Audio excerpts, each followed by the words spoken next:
नमस्कार बच्चों, मैं जितेंद्र कुमार शर्मा और मेरे साथ आप पढ़ रहे हैं कक्षा 10 के लिए हमारी पाठ्य पुस्तक भारतीय संस्कृति और विरासत अध्याय संख्या 6 हम शुरू कर चुके थे, जो थी भारतीय शिक्षा के बारे में।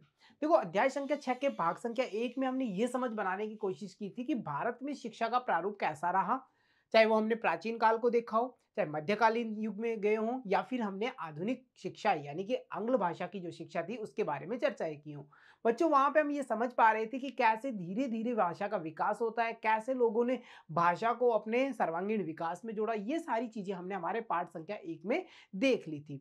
बच्चों, आज हम शुरू करेंगे भाग संख्या 2, जिसमें हम ये समझ बनाने की कोशिश करेंगे कि स्वतंत्रता प्राप्ति के बाद में शिक्षा का क्या विकास रहा। देखो, 1910 की हम बात कर चुके थे, जहां पे उससे पहले मैकाले की हमने बात कर ली थी, डंकन की हमने बात कर ली थी। उन सब चीजों को हमने वहां पे स्टॉप कर दिया था कि भाई यहां तक की एक लाइन दे दी थी आधुनिक भारत की। अब हम क्या करेंगे, स्वतंत्रता प्राप्ति के बाद में जो भारत में शिक्षा का स्वरूप है उस पर चर्चाएं करेंगे। इस टॉपिक में हम हमारी राष्ट्रीय शिक्षा नीति को भी इंक्लूड करेंगे, साथ ही साथ हम हमारी जो स्टेट ओपन स्कूल्स हैं उन पर भी चर्चाएं करेंगे। तो चलिए शुरू करते हैं आज की हमारी कक्षा, स्वतंत्रता प्राप्ति के बाद शिक्षा का विकास। 1947 में अंग्रेजी राज्य से स्वतंत्रता मिलने के बाद भारत सरकार ने अपनी जनता के लिए शिक्षा की योजना बनाने का उत्तरदायित्व संभाला। हालांकि शिक्षा विभाग की स्थापना हम पहले भी देख चुके थे, पर यहां पे हम ये देखेंगे कि अब जो भारत सरकार थी उसने क्या क्या रुझान दिए, क्या क्या इसमें सुधार किए, वो सब चीजें हम यहाँ देखने वाले हैं। आजादी के बाद सरकार ने 1948 में डॉक्टर राधाकृष्णन की अध्यक्षता में एक आयोग नियुक्त किया, जिसे विश्वविद्यालय शिक्षा पर रिपोर्ट प्रस्तुत करना था। तो देखिए, ये जो आयोग था इसके अध्यक्ष तो कौन थे, डॉक्टर राधाकृष्णन। अब देखिए ये आयोग क्या कर रहा है रिपोर्ट में। राधाकृष्णन आयोग की सिफारिश के आधार पर 1953 ईस्वी में विश्वविद्यालय अनुदान आयोग का गठन किया गया। तो पहला काम स्वतंत्रता प्राप्ति के बाद में शिक्षा के विकास में पहला काम यही था कि 1953 में विश्वविद्यालय अनुदान आयोग की स्थापना कर दी गई। इसके बाद में आता है 1964 ईस्वी बच्चों, जिसमें डॉक्टर दौलत सिंह कोठारी की अध्यक्षता में कोठारी आयोग स्थापित किया गया। और कोठारी शिक्षा आयोग ने अपने प्रतिवेदन में यह स्पष्ट कर दिया कि शांतिपूर्ण सामाजिक परिवर्तन का एकमात्र साधन क्या है, शिक्षा ही है। तो जाहिर सी बात है यहां भी कुछ सुधार हम अपेक्षित कर सकते हैं, जिनके बारे में चर्चाएं कर लेंगे। देखो बच्चों, इसी उद्देश्य से 1976 ईस्वी में संविधान संशोधन कर शिक्षा को समवर्ती सूची में शामिल किया गया, जिसका अर्थ था शिक्षा केंद्र और राज्य दोनों की जिम्मेदारी होगी। कहने का मतलब यह था कि कोठारी आयोग ने जो सिफारिश की थी उसको 1976 के संविधान संशोधन में एक प्रकार से हम कह सकते हैं लागू करने का प्रयास किया गया। अब देखो, प्रारंभिक शिक्षा ही वह स्तर है जहां शिक्षार्थी की अभिवृत्ति, आत्मविश्वास, जीवन कौशल की क्षमता का विकास होता है। ये तो हम भी समझते हैं भाई, कहते हैं ना मकान की नींव मजबूत बनानी चाहिए तभी मकान मजबूत रहता है। तो ये हमारे जीवन का जो प्रारंभिक स्तर है वहां से जो शिक्षा मिलती है बाल्यकाल में, या हम ये कहें प्राथमिक लेवल पर जो शिक्षा होगी, वही वह स्तर है जहां से हमें अभिवृत्ति, आत्मविश्वास और जीवन कौशल की क्षमताओं का विकास होता है। तो इसी के आधार बना करके, या हम ये कहें इसी को माइंड में रख करके, इसी को ध्यान में रखते हुए भारतीय संविधान के अनुच्छेद 45 के तहत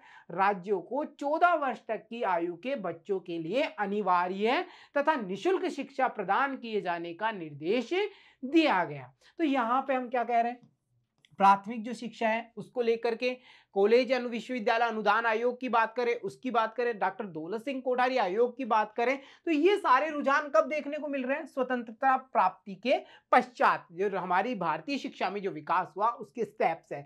नई शिक्षा नीति जो राष्ट्रीय शिक्षा नीति थी उसके अंतर्गत 1986 ईस्वी में प्राथमिक शिक्षा में निम्न बिंदुओं को महत्व दिया गया। और ये सारे बिंदु इंपॉर्टेंट है, ध्यान रख लेना, क्योंकि यहां से प्रश्न ऐसा बनता है कि राष्ट्रीय शिक्षा नीति 1986 के अंतर्गत प्राथमिक शिक्षा में कौन कौन से तथ्यों को स्थापित किया गया, किन किन बिंदुओं पर चर्चाएं की गई।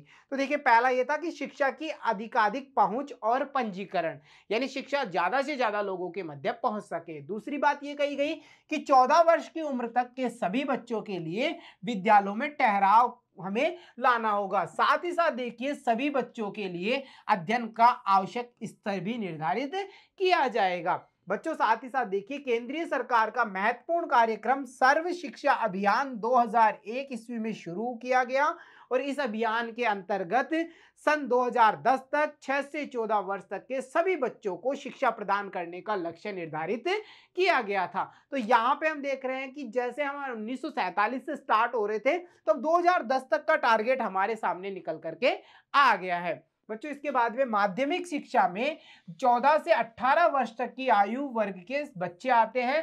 प्रारंभिक स्तर पर सर्व शिक्षा अभियान की शानदार सफलता के बाद केंद्रीय सरकार अब माध्यमिक शिक्षा के सार्वभौमिकता के जो लक्ष्य है उसको प्राप्त करने के लिए पूरी तरह से तत्पर है, संकल्पित है, जिसका प्रावधान राष्ट्रीय माध्यमिक शिक्षा अभियान के अंतर्गत किया गया है। तो देखो, यहां पर हम ये समझ पा रहे हैं कि जब हमने देखा था कि जो 6 से 14 वर्ष तक के बच्चे थे प्राथमिक स्तर पर, उनके लिए हम ये देख रहे थे सर्व शिक्षा अभियान 2001 की स्थापित किया गया था, चालू किया गया था।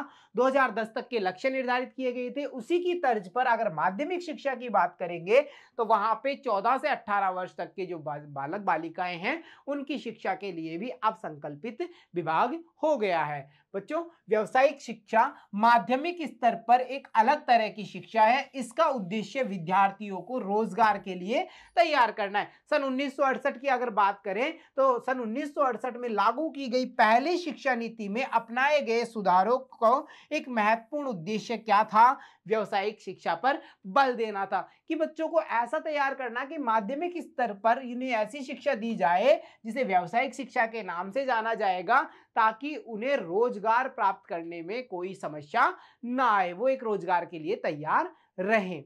बच्चों, साथ ही साथ देखिए 11वीं पंचवर्षीय योजना में अगर हम बात करें तो उसमें औद्योगिक और अभियांत्रिकी शिक्षा पर बल दिया गया।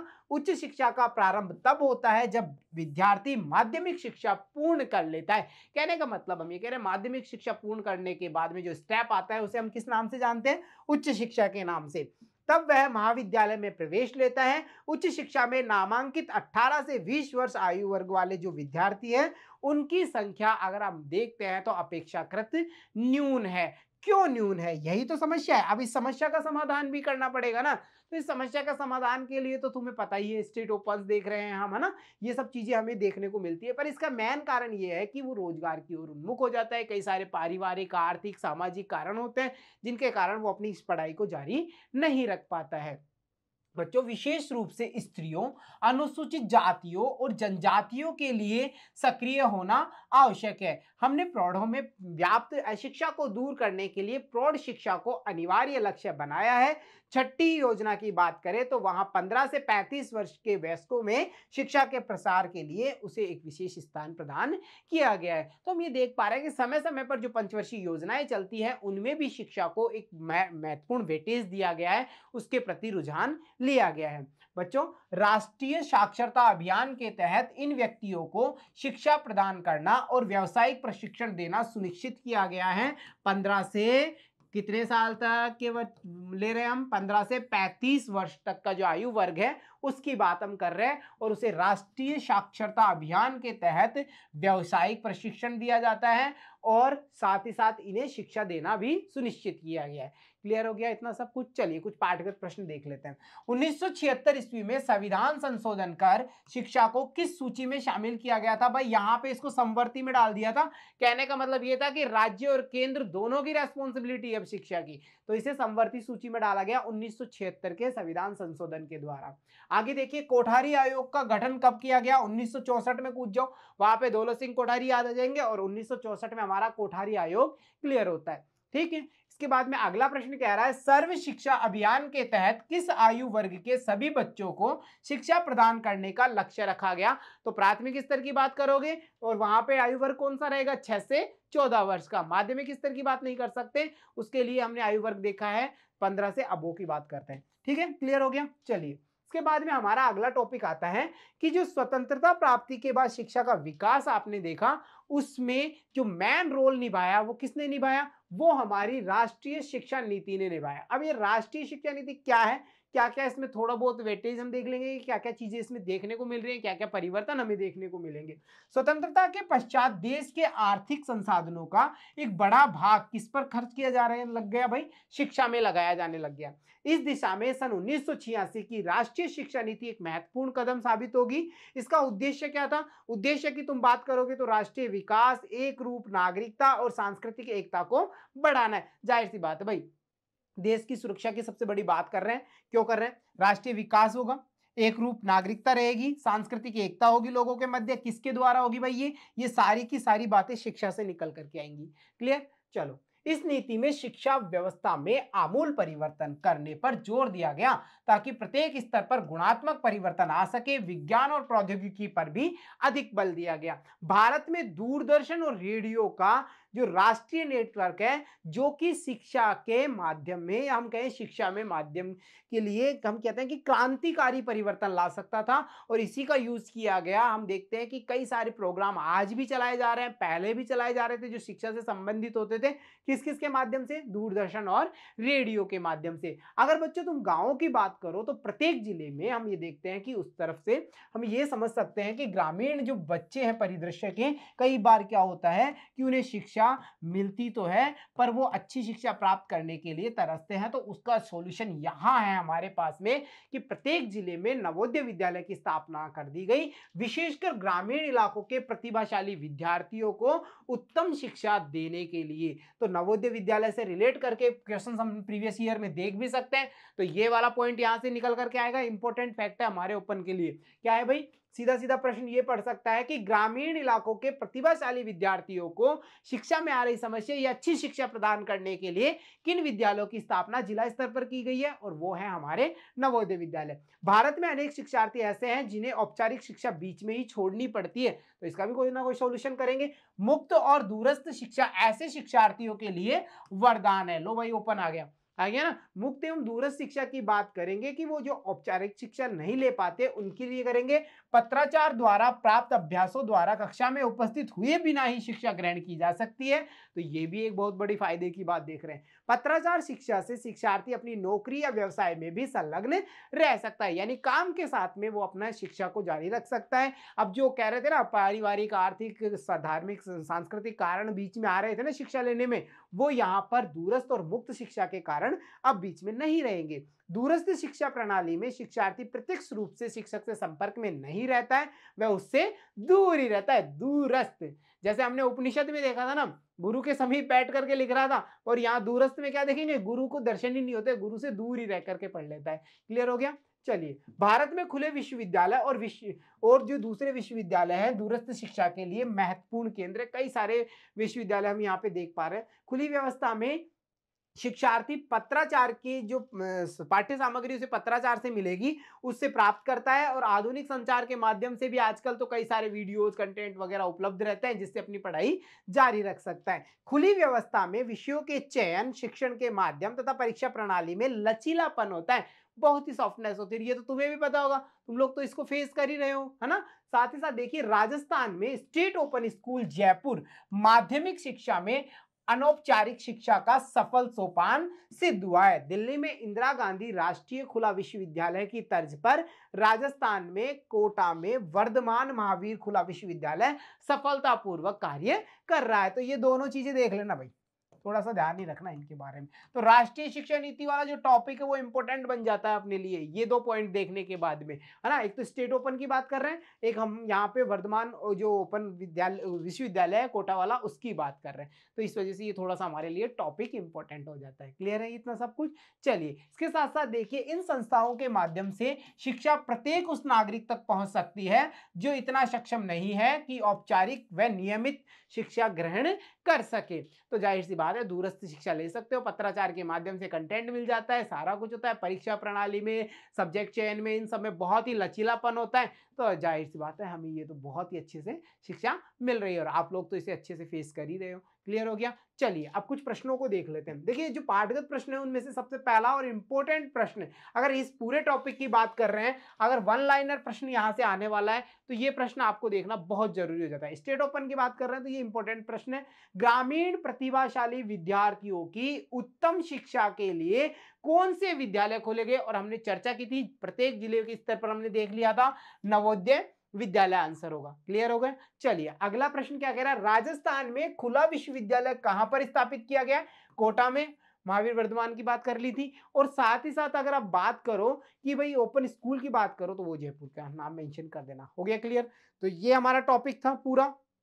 शिक्षा से रिलेट करके चलिए अब एक नजर डाल लेते हैं इस पूरे चैप्टर से हमने क्या क्या सीखा है, यानी एक बार ब्रीफ नोट लेते हैं। देखो, वैदिक काल में शिक्षा कहाँ दी जाती थी? गुरुकुलों में दी जाती थी। गुप्त व हर्ष काल में कई शिक्षार्थी विदेशों से शिक्षा ग्रहण करने के लिए भारत आए थे। हिंसांग फायान की हमने बात कर ली थी वहां पे। मुगल काल में शिक्षा मकतबों और मदरसों में दी जाती थी। जहां मकतब क्या थे और मदरसे क्या थे, ये जरूर याद रखना भाई। मकतब अगर बात कर रहे हो तो प्रारंभिक स्तर की बात करोगे, मदरसों की तुम बात करोगे तो उच्च स्तर या उच्च शिक्षा की बात कर रहे हो। और इन दोनों का जो मोटिव है वो धार्मिक शिक्षा था, कुरान पर आधारित शिक्षा दी जा रही थी।